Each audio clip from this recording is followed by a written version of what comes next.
Good morning, good afternoon, good evening. I want to give you something to think about here today because I didn't think I would be thinking about this. Okay? 6 days every week, a carrier delivers our mail.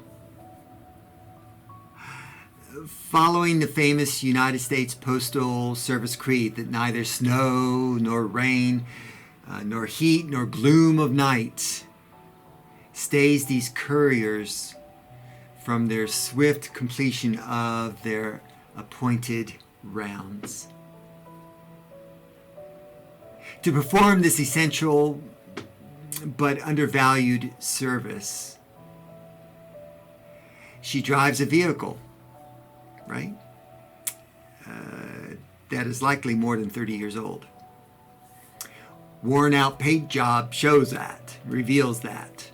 I mean, the average age of a USPS, United States Postal Service, long life vehicle, the average age is 28 years. Rundown trucks like hers make up 75% of the USPS fleet that travels more than 2.6 million miles a day. How do you like that? Something to think about. She and more than 600,000 fellow post office workers provide really a heroic service as employees of an independent agency of the federal government. She is perpetually underfunded and poorly supported and is now on the edge of bankruptcy. In a little peasant village in Galilee, Jesus tells a story about the friend at midnight. Luke chapter 11, verses 5 through 8. And the story goes something like this, the parable. Suppose you have a friend who comes to you in the middle of the night.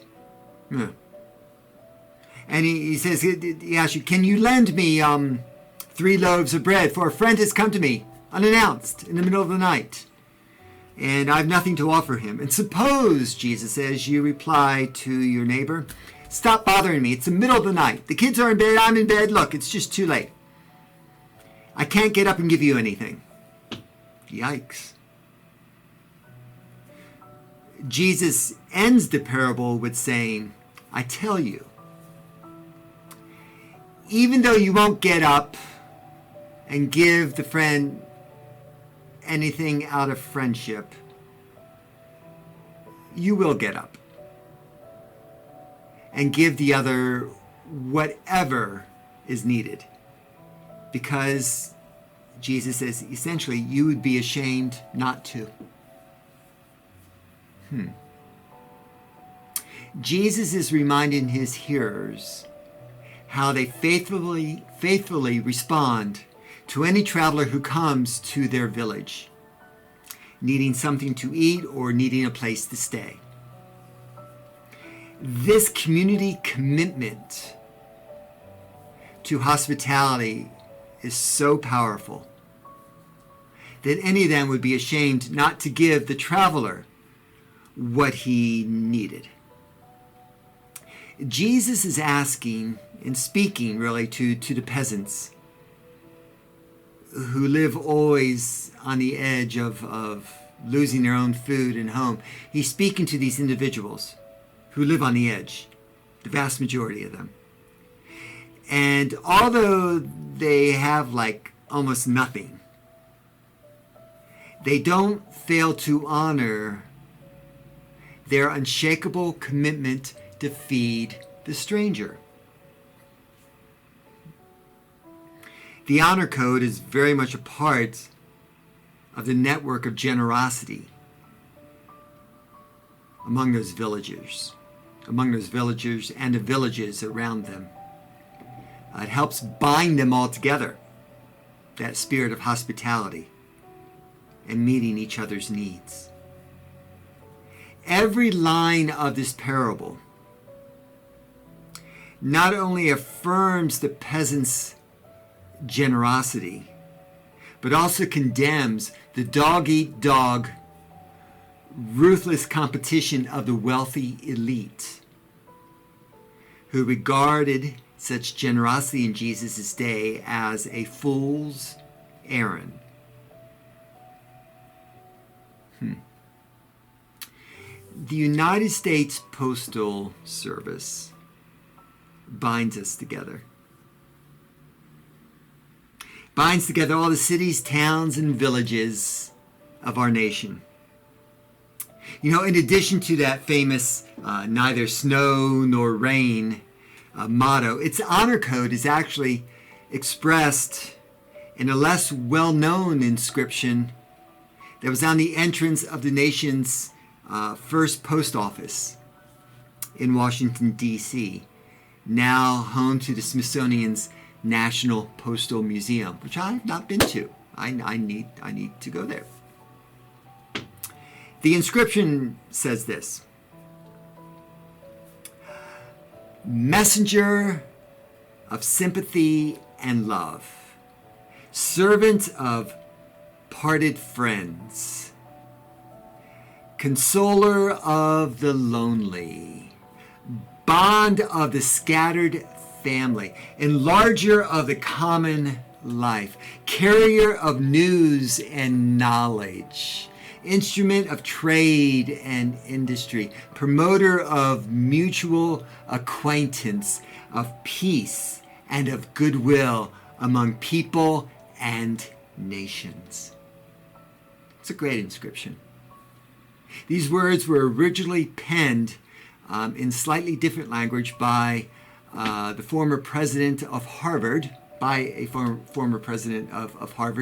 and then adapted by President Woodrow Wilson.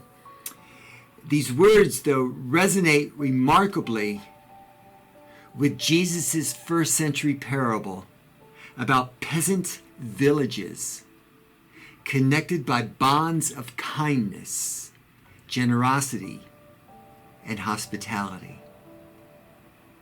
Jesus tells this parable to villagers who are under constant threat by wealthy landowners and their thirst for more land.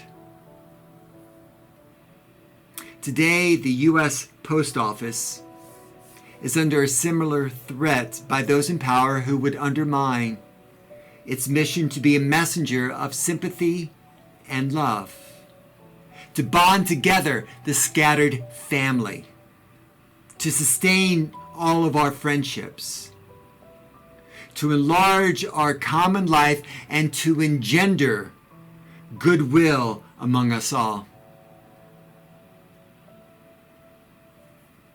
In my view, people of faith should weigh in on this important issue. We just should. The future of the post office and its financial viability is both a political and a moral concern. It's part of our life. Certainly, this agency should be held accountable in fair and responsible ways, absolutely. And it should be responsive to criticism and suggestions for improvement, like we all should be. But we cannot allow the post office, I don't think, and its essential services to starve to death. I mean, oh my gosh, what is it, 245 years? The United States Postal Service has helped to bind our nation together. And that is something we need now more than ever. Jesus spoke about that binding together throughout his life and us helping each other to promote goodwill and peace. It's something we sorely need these days. And it's definitely something to think about. And yes, to pray about. God bless. Peace be with you.